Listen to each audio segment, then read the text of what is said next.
જ્યારે જોયે આ જીવનું જોરજી, ત્યારે કોઈ રીતે ન આવે નોરજી.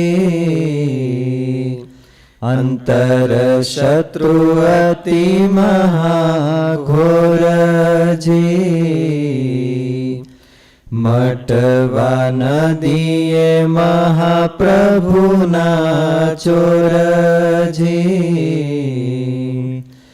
ચોર જેમ ચોરી કરે અને હરે જનનો માલ, તેમ અંતર હરી ચોરી કરી વળી કરી મૂકે કંગાલ. પછી મુખે હું ચોરી કરી કહેવાય, હું ચોરી કરી કહેવાય.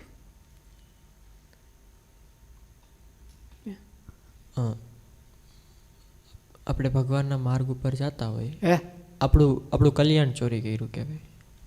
આપણું કલ્યાણ ચોરી કર્યું કહેવાય. ના, કલ્યાણ તો કોણ ચોરે? આમાં તો જીવ ચોર કીધો, અંતરશત્રુ ચોર નહીં. શું કીધું? ફરીથી વાંચો તો ભાઈ. ચોર જેમ ચોરી કરે અને હરે જનનો માલ, તેમ અંતર હરી ચોરી કરી વળી કરી મૂકે કંગાલ. અંતર હરી ચોરી, અંતર શત્રુ ચોરી. પછી મુખે દીનપણું દાખવે વળી મને નિરધન, વર્તે તો પણ તેજ વિના એમ રાંક રહે રાત દાન. જેમ દીપ શિખા શમી ગઈ રહી કેડે કાળી માશ, જ્યાં જ્યાં જાય ત્યાં સાંભળે આપણો અપજશ. ઝાંખપ આવી જે જીવમાં તે તો કેમ કરી કરે ત્યાગ, રાત દિન ફડકો રહે જેમ તસ્કર ઉપર કાગ. આત્માન મનાય આપને નહીં માથે પ્રભુ પ્રતાપ, એણે કરી રહે અભાગીઓ નવ મનાય નિષ્પાપ. એક પ્રભુને પરહરી જણાવે પોતાનું જોર, તે તો સો ઉગે સામટા પણ ભાસ્કર વિના ન હોય ભોર. તેમ જે થાય જગદીશથી તે ન થાય નર અમર થકી. નિષ્કુળાનંદ એ વાતને સમજવી પૂરણ પકી. જ્યારે જીવનું જોર જોવામાં આવે, અર્થાત તેમણે કરેલા કર્મ ઉપરથી માપ કાઢવામાં આવે ત્યારે તો તેને ભગવાનના ધામ પામવાનો કોઈ વિશ્વાસ આવી શકે નહીં. કારણ કે જીવના અંતરમાં કામ ક્રોધાદિક મહાભયંકર અંતઃશત્રુઓ બેઠા છે. તે પોતાની પાસ્ટ હિસ્ટ્રી જોવે, માણસ તપાસે તો હરખું ન આવે, એને શાંતિ ન થાય. કોઈની બહુ જોરદાર પાસ્ટ હિસ્ટ્રી હોય નહીં, બહુ થાય તો આ જન્મની હોય, પણ આગલા જન્મની તો હોય જ નહીં. એટલે કોઈને મનમાં મનાય નહીં કે હું મારું કલ્યાણ થાય. ભગવાન સામું ધ્યાન રાખે તો મનાય કે આ ભગવાન એવા છે, એટલે એને આધારે મનાય. પોતાના સામું જોવે તો બહુ ન મનાય, શાંતિ એ ન થાય, અને અંદર પોતાને નિષ્પાપ ન માની શકાય. કર્યા હોય પોતે ક્યાંથી માની શકે? ભગવાનને પ્રતાપે એ બધું માની શકાય. જ્યારે જીવનું જોર જોવામાં આવે, અર્થાત તેણે કરેલા કર્મ ઉપરથી માપ કાઢવામાં આવે ત્યારે તો તેને ભગવાનના ધામ પામવાનો કોઈ વિશ્વાસ આવી શકે નહીં. વિશ્વાસ લાવે છે એ પોતાના પાપ નડતા નથી. ભગવાનમાં વિશ્વાસ લાવવામાં પોતાના પાપ નડતા નથી, પોતાનો અહંકાર નડે છે. ભગવાનને પાપી હોય વિશ્વાસ કર્યો છે ને એનો ભગવાને ઉદ્ધાર કર્યો છે, એને મનમાં એમ નથી થયું કે અમે બહુ પાપ કર્યા.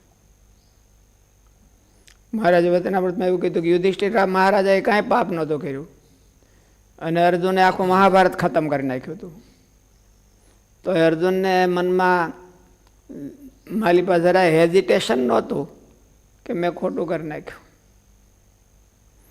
અને યુધિષ્ઠિર મહારાજે કાંઈ નહોતું કર્યું તો એના મનમાં એમ થયું કે મારો નરકમાં પણ ઉદ્ધાર નહીં થાય. નરકમાં હું જાય તો ઓલા બધા જમ છે એ મને જોઈને ભાગી જાય કે આવો પાપી તો આપણે કોઈ દી જોયો નથી. એવું એને મનમાં પોતાના પ્રતાપથી થયું. અને આને ભગવાનનો પ્રતાપ હતો એટલે એને એમ થયું કે મને કાંઈ વાંધો નથી, મેં જે કર્યું છે સારું કર્યું છે, ભગવાનની ઈચ્છા પૂરી કરી છે, એટલે ભગવાન મને રાજી થાય અને હું નિષ્પાપ થઈ જઈશ. એટલે ભગવાનનો પ્રતાપ હોય. પોતાના પાપ છે એ પોતાને એટલા નડતા નથી. માલિપાથી સેટિસ્ફેક્શન, લાઈફ સેટિસ્ફેક્શન થવામાં પોતાના પાપ એટલા નડતા નથી જેટલો પોતાનો ભગવાનનો અવિશ્વાસ આપણને છે નડે છે. એટલે એ અવિશ્વાસ, એને બદલે વિશ્વાસ ડેવલપ કરવો જોઈએ. ભગવાનના આશરાનું બળ રાખીને, ભગવાનના બિરુદનું બળ રાખીને વિશ્વાસ પેદા કરવો જોઈએ પોતાના હૃદયમાં, અને નિધડક થઈ અને ભગવાનને રાજી કરવાના સાધનો કરવા જોઈએ. હેઝિટેશન મનમાંથી જાય જ નહીં તો એ આશરાની ખામી કહેવાય. પાપ તો આખી દુનિયાએ કરેલા છે અને કોઈએ ઓછા નથી કર્યા. એમાં કોકને પૂર્ણ કામપણું મનાય છે અને કોકને પૂર્ણ કામપણું મનાતું નથી. એનું કારણ શું? વિશ્વાસ. જેને વિશ્વાસ છે એને મનાય છે, અને ભગવાનનો વિશ્વાસ નથી એને મનમાં એમ થાય કે આપણું નહીં થાય, આપણું નહીં થાય, આપણું નહીં થાય. આખી જિંદગી એમ કરી રાખે મહારાજ કે છેલ્લે ન થાય પાછું. એટલે મહારાજ કોણ છે, એના કાર્યો કોણ છે, એની એને ઓળખાણ નથી. એટલે એને પોતાના પાપની બીક લાગે છે. ભૂતકાળના, વર્તમાન કાળના પાપથી ડરવું જોઈએ, ભવિષ્યનાથી ડરવું જોઈએ, પણ ભૂતકાળથી ડરવાનો કોઈ મિનિંગ નથી. ભૂતકાળથી નિષ્ફિકર થવા માટે એને ભગવાનનો પૂરો વિશ્વાસ કરાવવો જોઈએ. અને ભગવાન એટલા માટે જ બેઠા છે. ઓલું વ્રાત રક્ષૈક દીક્ષે, ભૂતવ્રાત, વિવિધ ભૂત વ્રાત રક્ષૈક દીક્ષે. ભગવાને પ્રતિજ્ઞાને ટેક લીધી છે. શેની ટેક લીધી છે? મારો શરણાગત થાય એના પાપ મારે બધાય બાળી દેવા. તૈયાર થઈને બેઠા છે. ટેક લઈને તૈયાર બેઠો હોય તો એમ ટેક લઈને બેઠા છે.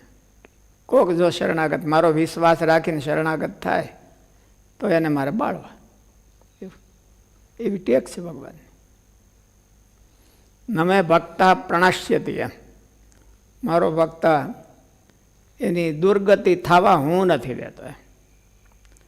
પણ આને વિશ્વાસ જોઈને ના ના ના તમે ગમે એમ કરો તો હું તો થાય જ નહીં. એટલે એને ભગવાન સામું ધ્યાન નથી કે મને કોણ કહે છે, મને બાંયંધરી કોણ દે છે, એનું ધ્યાન નથી એને. ભગવાનનો વિશ્વાસ નહીં આવવામાં અભિમાન એક જ કારણ છે કે બીજું કોઈ પણ કારણ હોઈ શકે?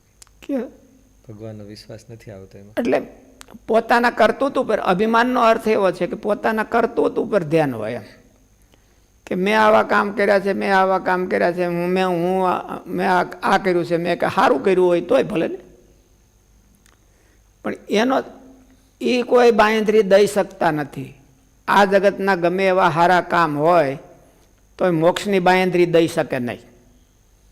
મોક્ષની બાંયધરી તો એક ભગવાન દે અને એ સહી કરે તો જ થાય. ઓલા બધા છે એને બેટર કરી દે ક્યાંક સારી સુખ સગવડતાની બાંયધરી દઈ શકે.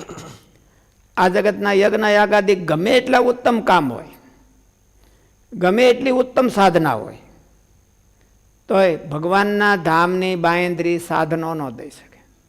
હવે આપણું ધ્યાન સાધન ઉપર હોય કે મેં આવું કર્યું, ઓલા આવું કર્યું, મેં આવું કર્યું, ઓલા આવું કર્યું, તો એને કોઈ દિવસ માલિપાતથી સંતાપ જાય નહીં.